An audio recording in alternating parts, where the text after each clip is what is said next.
23ஆம் தேதி நம் வாக்குச்சாவடிக்கு செல்கிற போது ரெட்டலைக்கு வாக்கு போடணும் அப்படின்னா பெண் குழந்தைகளுக்கு பாதுகாப்பு வேணும்னா நம்ம வாக்களிக்க வேண்டிய சின்னம். பெண்களுக்கு பாதுகாப்பு மட்டும் இல்ல, இன்றைய இளைஞர்கள் போதைப் பொருள்னால கெட்டு போயிருக்காங்க. இளைஞர்களை நல்வழிப்படுத்தணும்னா நம்ம வாக்களிக்க வேண்டிய சின்னம் இது மட்டும் இல்ல. நீங்க இந்த முறை ரெட்டலைக்கு வாக்களித்த உடனே புரட்சி தலைவர் எம்ஜிஆர், புரட்சி தலைவி அம்மா, புரட்சி தலைவர் எம்ஜிஆர், புரட்சி தலைவி அம்மா, புரட்சி தமிழ் எடப்பாடியுடைய நல்லாசியை பெற்று திருப்பரங்குன்றம் தொகுதி சட்டமன்ற வேட்பாளராக உங்கள் மத்தியில இரட்டை சின்னத்துக்கு வாக்கு கேட்கிற விதத்திலே இந்த என்ஜிஓ காலனியில் வந்து உங்கள் மத்தியிலே வாக்கு கேட்கிற வாய்ப்பு கிடைத்து அந்த வாய்ப்புக்கு இன்றைக்கு இந்த நிகழ்ச்சிக்கு தலைமையேற்றிருக்கிற போற்றுதலுக்குரிய இனிய சகோதரர் மாவட்ட கவுன்சிலர் ஜெயக்குமார் அவர்களே, முன்னிலை வைத்திருக்கிற ஆற்றல் மிகு இனிய சகோதரர் அமைப்பு சாரா ஒற்றை சங்க தலைவர் அருமை சகோதரர் நீதிபதி அவர்களே, அருமை சகோதரர் வருகை தந்திருக்கிற பிஜேபி தலைவர் சிவலிங்கம் அவர்களே, ராக்கப்பன் அவர்களே, அமமுக தலைவர்கள் தெய்வம் அவர்களே, அருமை சகோதரர் மீனாட்சி அவர்களே, அனைத்து இந்திய அண்ணா திமுகவின் முன்னணி தலைவர்கள் அருமை சகோதரர் கோட்டைக்காலை ஜெயசுதன் அவர்களே, ஓம் சுந்தரன் அவர்களே, அருமை சகோதரர் வருகை வந்திருக்கிற முன்னாள் ஒன்றிய குழு தலைவர் அருமை சகோதரர் வழக்கறிஞர் முனியாண்டி அவர்களே, அருமை சகோதரர் கஜமுருகன் அவர்களே, அருமை சகோதரர் வருகை வந்திருக்கிற பல்வேறு கழகத்தின் ராஜ்குமார் அவர்களே, பல்வேறு கழகத்தின் மூத்த முன்னோடிகளே, இந்த பகுதியில் செயலாற்றிக் கொண்டிருக்கிற பிஜேபி நிர்வாகிகள் மதிப்பிற்குரிய ஜெகதீஸ்வரி அவர்களே, ஜெய் ஈஸ்வரன் அவர்களே, ஜெயவேல் அவர்களே, ராஜசேகரன் அவர்களே, ஆனந்தசேன் அவர்களே, புவனேஸ்வரி அவர்களே, சுமதி அவர்களே, கார்த்தி அவர்களே, பழனிக்குமார் அவர்களே, முருகேஸ்வர் அவர்களே, சுரேஷ் அவர்களே, ராக்கி அவர்களே, விஸ்வராஜ் அவர்களே, என்ஜிஓ நீதி அருமை சகோதரர் முன்னாள் மாவட்ட அருமை சகோதரர் செந்தாமரை அவர்கள், செந்தாமரை நீதி அவர்களே, கவுன்சிலர் அவர்களே, பீட்டர் முருகன் அவர்களே, சிவசுப்பிரமணியன் அவர்களே, அழகுராஜா அவர்களே, அருமை சகோதரர் ராஜ்குமார் அவர்களே, அருமை சகோதரர். திமுக அரசு ஒரு பாதுகாப்பற்ற அரசாக, சட்டம் ஒழுங்கை சீர்கெடுக்கிற அரசாக, போதைப் பொருள்களுக்கு பாதுகாப்பு கொடுக்கிற அரசாக, குற்றவாளிகளுக்கு பாதுகாப்பு அரசாக இருக்கிறது. இதை அப்புறப்படுத்துவதற்கு தான் நல்ல வாய்ப்பாக இன்றைக்கு 26 தேர்தல் உங்கள் மத்தியிலே வந்திருக்கிறது. இந்த பகுதி மக்களுக்கு நல்ல பல திட்டங்களை கொடுக்க அருமையான எடப்பாடியார் 4 வருஷம் ஆட்சியில் இருந்தார். நீங்க தினம் ஊடகத்தை பார்ப்பீங்க, தினம் பத்திரிகை பார்க்கக்கூடியவங்க நன்றாக நினைத்துப்பார்கள். ஒரே வருஷத்துல 11 மருத்துவக் கல்லூரியை கொடுத்தவர் அருமையான எடப்பாடியார் அவர்கள். யாருமே எதிர்பார்க்காத நேரத்தில் பொங்கல் பரிசாக 2500 கொடுத்தவர் அருமையான எடப்பாடியார் அவர்கள். அரசு பள்ளி மாணவர்களுக்கு 7.5 விழுக்காடை கொடுத்து ஆண்டுதோறும் 600 மருத்துவர்களை டாக்டர்களை உருவாக்கி கொடுத்தவர் நம்ம வீட்டு பிள்ளைங்க. இன்னைக்கு 600 டாக்டர் முடிச்சு வந்துட்டாங்க. 5 வருஷத்துக்கு முன்னாடி அவர் போட்ட சட்டத்தின் விளைவாக அரசு பள்ளி மாணவர்கள், நம்ம சாதாரண பிள்ளை மாணவர்கள் இன்றைக்கு 600 பேர் முடிச்சு டாக்டர் பட்டத்துக்கு வந்துட்டாங்க.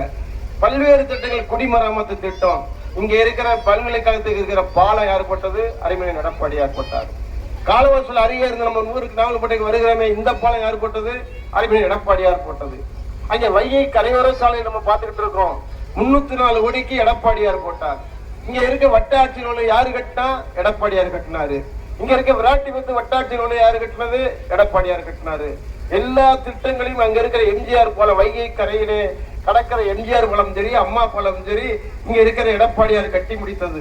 பல்வேறு திட்டங்களை, உயர்மட்ட பாலங்களை கொடுத்தவர். 7.5 கிலோமீட்டருக்கு பறக்கும் பாலத்தை கொடுத்தவர் எடப்பாடியார். அப்படிப்பட்ட எடப்பாடியார் மீண்டும் ஆட்சிக்கு வந்தா தான் நம்ம பகுதிக்கு என்ன நன்மை கிடைக்கும்? பல்வேறு நன்மை கிடைக்கும். பெண்களுக்கு பாதுகாப்பு கிடைக்கும். அந்த 4 வருஷத்துல எப்பயாவது கேள்விப்பட்டிருக்கீங்களா? இன்னைக்கு தினந்தோறும் பெண்களுக்கு, குழந்தைகளுக்கு, பள்ளி மாணவர்களுக்கு பாலியல் தொந்தரவு. அப்ப எந்த கேள்வி, எந்த பத்திரிகையில் அந்த மாதிரி செய்தியே வராது. இன்றைக்கு எல்லா ஊடகமும் அப்படிப்பட்ட செய்தியை சொல்லுங்க. அதுக்கு காரணம் என்ன? திமுகவிலே பல குற்றம் சாட்டப்பட்டவர்கள், குற்றவாளி சாட்டப்பட்டவர்கள் இன்றைக்கு முன்னணியிலே இருக்கிறார்கள். அவர்களுக்கு அடையாளம் காட்டுகிற முயற்சியை தான் இன்றைக்கு எல்லாம் ஈடுபட்டு இருக்கிறோம். ஆக உங்களை பொறுத்த வரைக்கும் இந்த பகுதிக்கு நன்மை செய்ய வேண்டும். அடிப்படை தேவைகள், குடிநீர் வசதி, சாலை வசதி, பாதாள சாக்கடை திட்டம். இப்ப மாநகராட்சி முழுவதும் பாதாள சாக்கடை திட்டம் வந்துருச்சு. நம்ம கிராம பகுதியிலையும் முழுமையா வர வேண்டும். சில பகுதிகளில் இருக்கிறத வரை முழுமையா வரல. குடிநீர் இணைப்பு முழுமையா கிடைக்கணும். அது வீடு வீடுக்கு கிடைக்கணும். இவைகள் எல்லாம் ஒரு அத்தியாவசிய தேவை. வளர்ந்து வரும் சமுதாயத்திற்கு பல்வேறு தேவைகள் இருக்கிறது. ஏன்னா நம்ம புதுக்கோட்டை இந்தியா காலி பக்கத்துல நம்ம ஊர் பக்கத்துல ஐடி பார்க் வந்துருச்சு. இந்த ஐடி பார்க் இன்னும் நீண்ட நெடிகள் டெவலப் ஆகாம இருக்கு. ஒரே ஒரு நிறுவனம் தான் வந்திருக்கு. எல்லாரும் வாங்கி போட்டு அப்படியே வச்சிருக்கிறாங்க. அந்த நிறுவனங்கள்லாம் நிறுத்தி மீண்டும் சிறப்பு பெற வேண்டும். அதற்கான வழியை காமராஜர் பல்கலைக்கழகம் நம்ம பக்கத்துல இருக்கு. 3 மாசத்தோட சம்பளத்தை நிப்பாட்டிடுறாங்க, பேமெண்ட் நிப்பாட்டிடுறாங்க. போராடி போராடி வாங்க வேண்டியிருக்கு. இங்க இருக்கிற பணியாளர்கள், மதுரை காமராஜர் பல்கலைக்கழக பணியாளர்கள் ஒவ்வொரு முறையும் போராடி போராடி சம்பளத்தை பெற வேண்டியிருக்கு. அந்த நிர்வாகத்தை சீர்படுத்த வேண்டிய அவசியம் இருக்காது. இப்படிப்பட்ட நல்ல பல திட்டங்களுக்கு என்ன உங்களுக்கு எல்லாம் தெரியும், குடிமராமத்து திட்டத்தை கொண்டு வந்து கொண்டு வந்தவர் அருமையினர் எடப்பாடியார். அந்த ஆட்சியில நம்ம முடிஞ்ச வரைக்கும் ஆளுங்கட்சியா இருக்கிறவதி நான் மாநகராட்சி மேயரா இருந்தேன், நாடாளுமன்ற உறுப்பினராக இருந்தேன், வடக்கு சட்டமன்ற உறுப்பினர். வடக்கு சட்டமன்ற உறுப்பினர் நம்முடைய சொந்த தொகுதி என்கிற இந்த தொகுதியை நான் படித்த ஊர் என்றதால் அடித்தளம் படித்தோம், இங்க வாழ்ந்தோம், பக்கத்து கிராமத்து பூர்வீகத்தில் வந்த காரணத்தால திருப்பணம் தொகுதியில வர வேண்டும் என்றதுதான் வடக்குல இருந்து இங்க வந்தேன். வடக்கு தொகுதியை விட்டு நான் வரும்போது அந்த வடக்கு தொகுதியில போடப்படாத சாலைகளே இல்ல. அன்றைக்கு அங்கே குடிநீர் வசதி இல்லாமல் எந்த வீடுக்கு இணைப்பு கொடுக்காமல் இல்ல. தெருவுக்கு RO சிஸ்டம் போட்டுதான் நான் திருப்பணம் தொகுதிக்கு வந்தேன். ஆக அந்த வகையில திருப்பணம் தொகுதி மக்கள் எனக்கு மிகப்பெரிய வெற்றியினை கொடுத்தீர்கள். அந்த வெற்றியினை தொடர்ந்து கொடுத்தால் அடுத்த ஆளுநர் பொறுப்புல வருகிற போது இந்த பகுதி மக்களுக்கு தேவைகளை, ஏன்னா இந்த பகுதியில ஒரு அரிய படிப்பகம் வேணும்னு சொன்னாங்க, படிப்பகை கட்டிட வேணும்னு நம்ம கண்ணனவங்க மாடசாமி இவங்க கேட்டுட்டே இருந்தாங்க. அதுக்கு நீண்ட நடிகளை பொதுனுடைய சட்டமன்றத்தில் இருந்து பரிந்துரை பண்ணி கூட காலகட்டத்தால் வர முடியல. ஆக இன்னும் பல்வேறு திட்டங்களை கண்டிப்பா கொண்டு வர வேண்டிய அவசியம் இருக்கிறது. அந்த அவசியத்திற்காகவும் நிச்சயமாக நிறைவேற்றி கொடுக்கின்ற நம்பிக்கையோடு இங்க இருக்கிற அனைத்து பொதுமக்களும், நண்பர்களும், வாக்காளர் பெருமக்களும், அனைத்து இந்திய அண்ணா திராவிட முன்னேற்ற கழக சின்னமாம் இரட்டை இலை சின்னம், தாய்மார்களின் சின்னமா இரட்டை இலை சின்னம்.